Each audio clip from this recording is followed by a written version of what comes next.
So hello guys, welcome back to my YouTube channel, the DevOps Right. And today's our topic is Terraform interview questions. So I have covered some interview questions which are very important. So we will be covering those questions in these slides, and link to these slides will be in the description box. You can go there and download this Terraform slides presentation. You can download from there.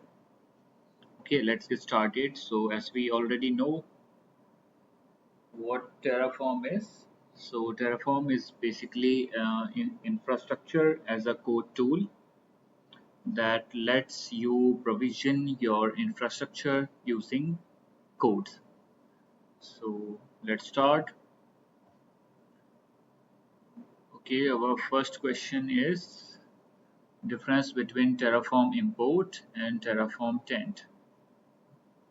So basically Terraform import brings existing infrastructure into the Terraform state. Suppose you have created already EC2s, S3s and all those things. Now you want to manage that resources using Terraform. So in this scenario, you will be using Terraform import. So Terraform import will bring your infrastructure in the Terraform control, under Terraform control. And another is Terraform taint. Basically, it marks resources for recreation on the next apply. And it was used in older versions. Now it is deprecated. I think, sorry, not deprecated, but was mostly used in older versions.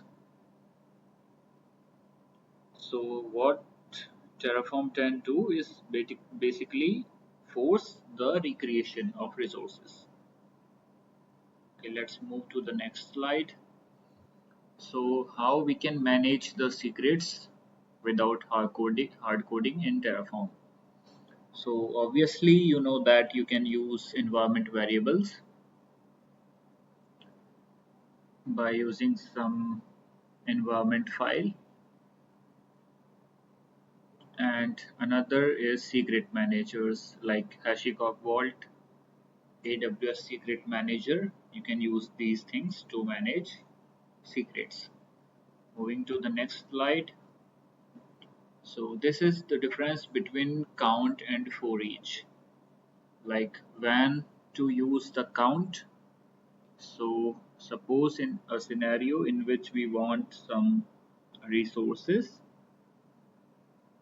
without some brittle changes, means no changes required, simply like I want 10 EC2 instances. So in that scenario we can use count.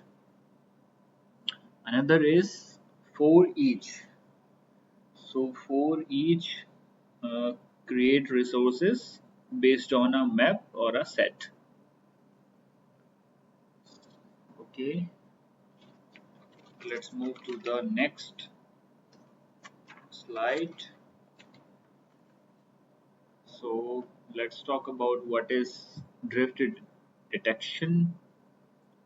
So drift detection is basically, suppose you have already infrastructure, but that is not equals to the Terraform state. There is some unbalanced thing between your infrastructure and the state file. So that situation will be drift detection. So we can use Terraform plan. We can use Terraform plan to check the difference between the state file and the real infrastructure. This is the best practice using of Terraform plan. We can consider example like someone manually changed some EC2 instance size.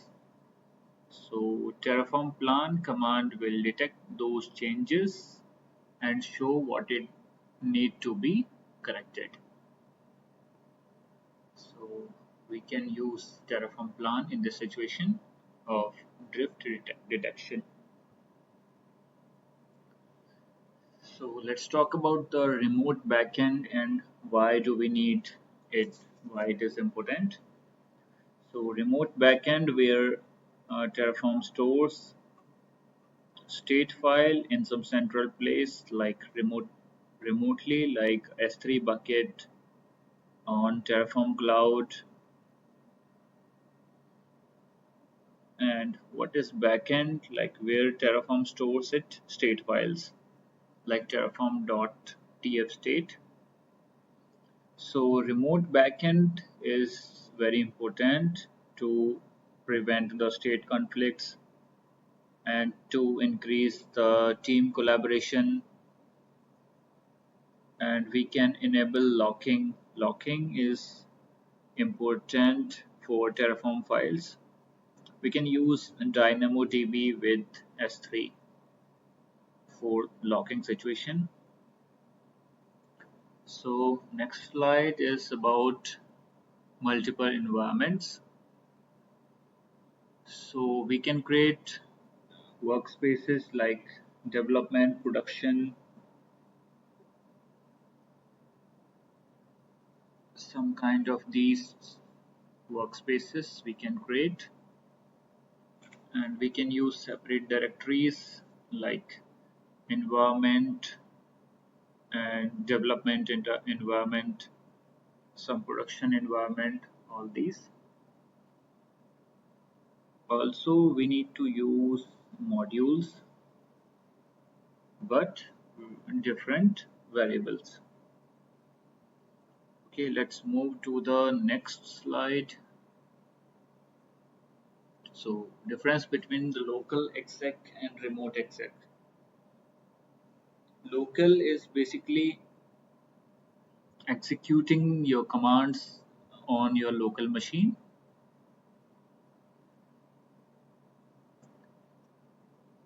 and remote exec running those commands in provisioned resource, like resources that have already been created, like running commands inside a created EC2 resource. Let's move to the next slide. How to roll back infrastructure changes. As we know, Terraform itself does not provide rollback like CloudFormation. So we need to use version control so that we can revert the code and reapply that thing. Also, another thing we can use blue-green deployment.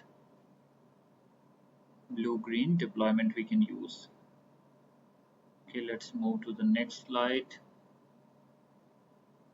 So, what is the difference between Terraform refresh and Terraform plan? So, Terraform refresh is going to sync your state file with the real infrastructure. So, Terraform refresh will sync what your state file contains and what is your actual infrastructure. So it basically sync the difference. Remember, Terraform refresh just syncs the different but doesn't plan changes, and Terraform plan will compare your configuration file like state files and .tf configuration files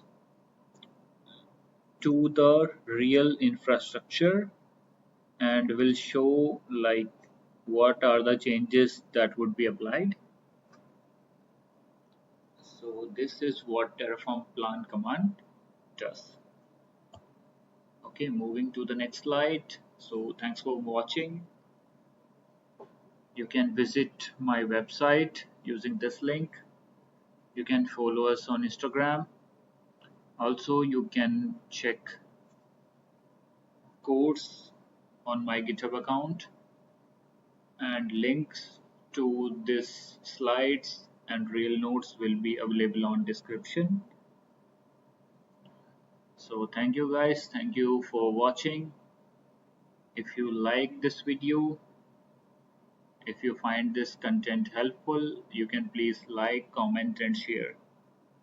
And also please subscribe my channel. Thank you.